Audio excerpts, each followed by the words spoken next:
All right, everybody, I hope you can hear us. There we are. We are broadcasting live on the main stage. Welcome. I hope you had a great action group session and you're ready for a little bit of encouragement to close us out. So I told you I'd be back. It's me, it's Ellen. Thank you so much for tuning in for our final session today. I am here with Inspiration Award winners Billie Walker and Dave Butler. Thanks for joining us. So we're going to start off. Thanks, guys. We're going to send you off with a little bit of positivity and encouragement. But before we get going on that, I want to make an exciting announcement. So we have 5 winners of a free conference ticket to our 2021 Parks and Green Space Conference. Kayla used a random name generator on the attendee list here. So 5 people have won. I'm going to announce them right now. They are Stan Williams, Hernandez, Donnie Cooley, and Billie Walker. Billie, you won. Congratulations, and congratulations to the rest of you. We can't wait to see you at the 2021 Parks and Green Space Conference. That's on Tuesday, not Monday, May 4th, this coming year. May 4th. So May 4th, Tuesday, May 4th. It's not a Monday. So I introduced myself earlier, but just in case you missed it, I'm Ellen Bruenderman. I'm the Director of Community Building at Park Pride. For over 5.5 years, I've had the great privilege of working with and supporting and working alongside Friends of the Park groups like all of you. And this year in particular, you know, it's been so uplifting to connect with you all, even if it's almost exclusively over Zoom and email. It's great to hear about all the ways you've continued to care for your parks and serve your communities. Like a lot of people recently, you know, I felt overwhelmed, afraid, pessimistic, like all the negative 2020 emotions, you name it. So being reminded of how creative and in, you know, your perseverance and, you know, how much you love your parks and your communities, that has really kept me going on many occasions. So I want to thank you all for that. As we approach what is sure to be a very unique and possibly strange Thanksgiving, I would just want to acknowledge how grateful all of us at Park Pride are for you, your incredible work, again, your creativity, your resilience, and just your willingness to engage with us and to let us in on all the awesome things you're doing. So today I have 2 Park Pride Inspiration Award winners with me. We're hoping to give some of that positivity and encouragement back to you. So as you may know, Park Pride's annual Inspiration Awards recognize leaders and champions in the parks and green space field. They acknowledge those who, through their actions, inspire others to expand and improve about critical system-wide park issues, and who demonstrate a profound commitment to strengthening the connection between parks and their surrounding communities. So with us this morning are Inspiration Award winners Billie Walker and Dave Butler. Morning. Billie was honored with an Inspiration Award in 2019 for her work with Mattie Freeland Park in the English Avenue neighborhood of West Atlanta. Her efforts to include neighbors of all ages, abilities, and circumstances have really helped to create and strengthen loving bonds around this special park, which is named for the late mother Mattie, who lived to serve her neighbors. So also joining me is Dave Butler. He is the former Green Space Environment Manager for DeKalb County Recreation, Parks, and Cultural Affairs. He received an Inspiration Award in 2016 for his outstanding dedication to public green space, particularly access to quality nature parks throughout the county. And he continues to volunteer to support community stewardship of parks. And he also provides tree care as the county's resident tree butler. So welcome both of you. Thanks for being here. Thank you. Good to be here. It is lovely to have you. I really can't tell you how thankful I am that you're both joining me today. So I'm going to start us off with a question for both of you. So as Inspiration Award winners, obviously you have inspired others, but what inspires and motivates you to do this work? Billie, you want to start us off? Yeah, sure. What motivates me to continue the work that I'm implementing at Mattie Freeland Park and in my community is truly all the children that run up to me every other season saying, "Hey, Miss Billie, what are we going to have next in the park?" Or elders in the community asking, when are we going to have our next jazz event or karaoke night? it means a lot to the community. Therefore, it means a lot to me. So that just keeps me encouraged, a smile on my face, and then I get to collaborate with other parks in the community and get to know people and make friends, and that's a blessing as well. So I love it. That is awesome. Dave, what about you? What inspires you? Well, at this point, my main inspiration is my three grandchildren. I have two grandsons and a granddaughter who was just born July 21st. So that's some of my greatest inspiration there. But also the people in the community, not only in my own neighborhood, but after working for DeKalb and in Atlanta some, and just getting to know all the different people engaged, I get fired up by meeting different people that really enjoy being outdoors and the environment and want to do good things for their parks. That is awesome. I like the theme of children for both of you. So Billie, I know a lot of exciting things have been happening at Mattie Freeland lately. Can you tell us a little bit about what's been going on? Now they're starting the beginning phase of construction, and they're doing a little bit of groundbreaking. Today I went by, they're laying concrete and getting it started. And soon we'll have a park. So that's like the highlight of my 2020. I know a lot's been going on with COVID and all these things, but in my sector, my neighborhood, we're getting a park.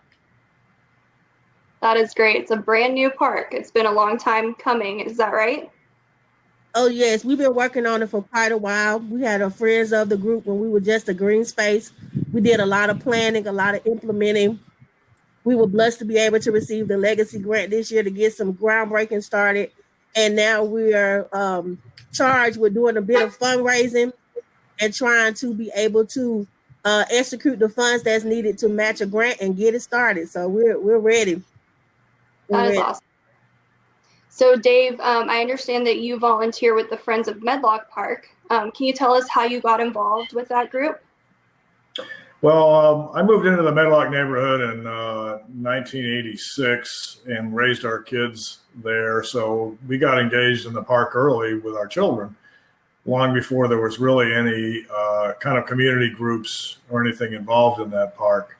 We did back then do some stream cleanups and things like that with the neighborhood. So I kind of got engaged in volunteerism early on and working with community folks there. And of course, after working for DeKalb County and managing the Park Pride program and the Friends of Medlock Park and all the others, got engaged even more. It's a great neighborhood, Medlock. A lot of people get involved in a lot of different issues, not only in the parks, but zoning things and traffic issues and all kinds of different things. So it's been a useful park. We have a great ball field group there, Druid Hills Youth Sports, that helps manage the park. So it's a well-kept park, and there's a lot of use there. It is a great park. I love Medlock. So, with your involvement with the park and with the Friends group, has that been any different this year because of COVID and anything else that 2020 has thrown at us? Oh, yeah. We not only have Medlock Park in our neighborhood, but we are blessed with Mason Mill Park and Melton Park, and also the Clyde Shepherd Nature Preserve. I've been involved with all three groups in helping manage those properties and green spaces. So I've seen a real uptick in use. They were already well visited anyway, but with kids, I guess, being indoors and not having access to or going to school, especially early on with COVID, was a huge uptick in visitation and use of all the parks. So I think a lot of folks that have not generally used the parks have come out now. So I think there's a great opportunity for friends groups to engage newer people in the parks when they're out there using them, and maybe get some new volunteers and get people to understand more about their park management. Yeah, I think that's a great point. And, I think you're not alone in noticing that there have been more people using your park. That's something we've heard pretty much across the board from friends groups this year, as well as from our Parks Department partners. So again, great opportunity. And the other side of that is it's put a little strain on the park's resources, and with COVID too, and cutbacks in staffing just for safety reasons, it's been a little hard for park management to keep up, I think, with the higher visitation rates, trash, just general resource use. So, any volunteers that can go out and help from the community have been very welcome in that regard. Absolutely. That's a great point. The social public services and essential workers, they've all also been affected by COVID, and that's something we should all keep in mind and, figure out how we're working together to keep up with our parks. So speaking of, social distancing, being safe, COVID-19, Billie, one of the themes this year for engagement, and we've talked about it a little bit today, is virtual engagement. And I've mentioned Zoom earlier. We're all always on conference calls, video calls. We're encouraging people to use Facebook and stuff to keep up with people. But we know that there's a digital divide. Not everybody has the ability to do that or the understanding of how to do that. And I think you do a great job of interacting with some of those people. So can you tell us, what have you done to include those neighbors that can't get on a Zoom call or, don't know how to use Facebook or don't have a device? How do you make sure that they're included in the park?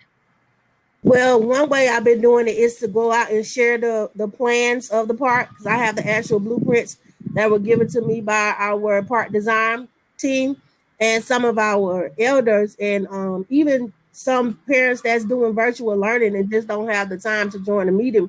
I'm going around showing them that, hey, this is design, the park is coming. So as you see construction going up, this is what they're going to end up implementing in this space. Therefore, I'm a park ambassador. So what we're doing to promote or encourage activities in the park is that we have a green team. And so today, you see a lot of action going on behind me. That's the people coming in from the green team. We are actually working to clean up Lindsay Street Park right now. And we are out there pulling weeds and cutting hedges back and cleaning up the brush and keeping the parks beautiful so that families can engage the park, as Dave was saying. And we're making sure that the lack that's taking place with the city workers, that we're taking up that lack as residents and neighbors. And thankfully, through the Conservation Fund and Park Pride, we were able to employ some of our community residents and neighbors and give them a stipend to stabilize their household.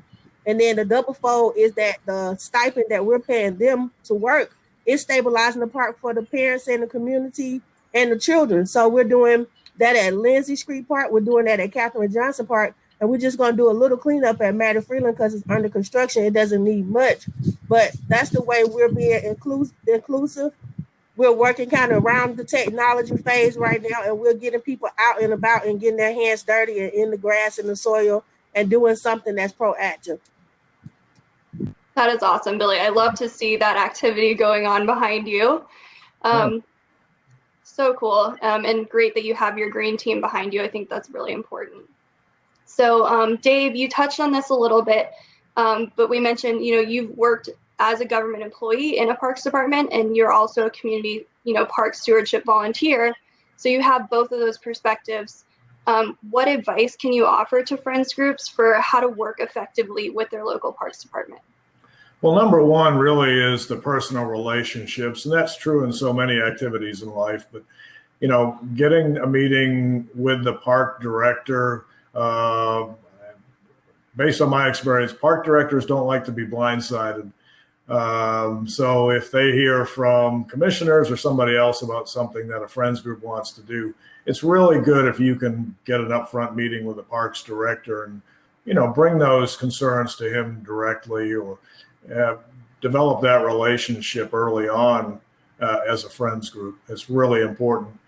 So not only the director, but, other park staff, just out in the park, if you see maintenance workers, try to talk to them. Obviously, right now we have to maintain social distance and be cautious about that. But, all park staff and government staff, we hear a lot of negative things. We get asked to do a lot of things. And, you hear about maybe some of the bad activities, but it's important to bring the good, positive activities to the attention of the parks director and staff as well, and thank them for their work, because they are out there day after day trying to get the job done. So it's good for them to get a little positive feedback as well. And for parks directors in particular, when they have pictures of good activities in parks, they like to use that in their promotions and things. So it's really good to share that with them. Those are all great points.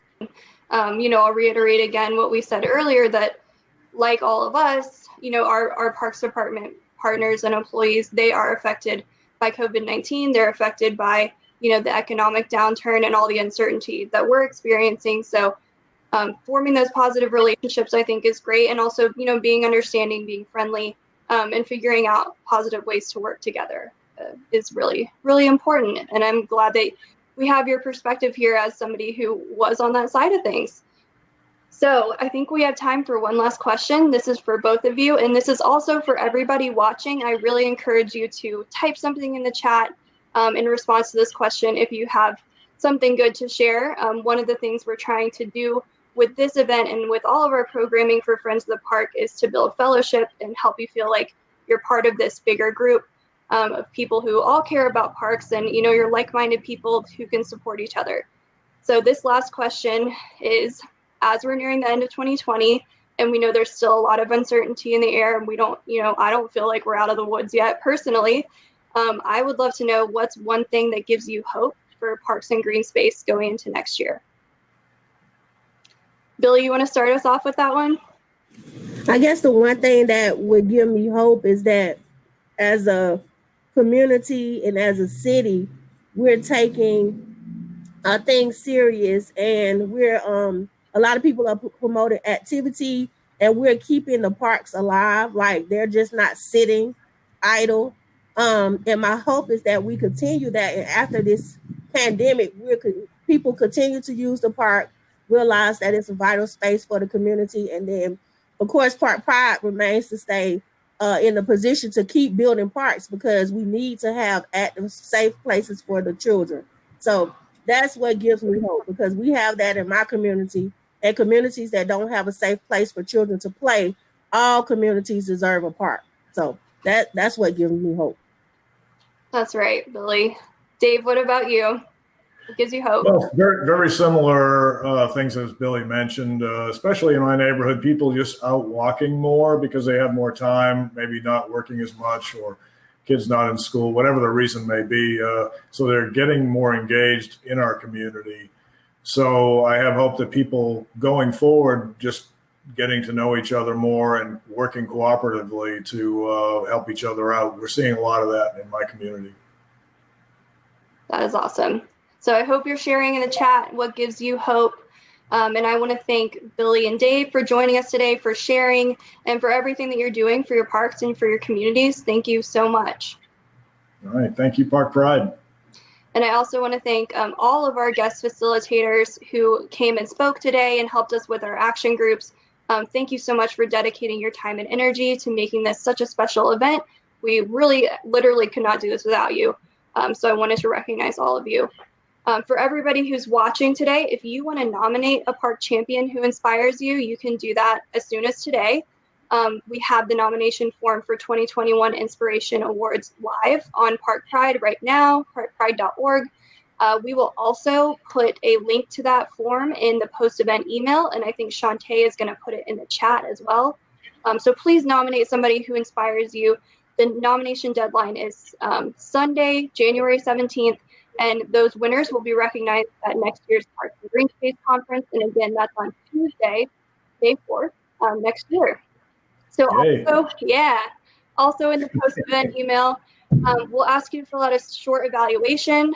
Obviously, that's optional, but if you do it, you'll receive a link to order a special gift box from Cabot Creamery. So I hope you all like cheese. We would really appreciate your feedback. So if you want to tell us what you thought so we can make this a more valuable experience for you, please do so. And with that, everybody, the Big Park Meetings program has come to a close.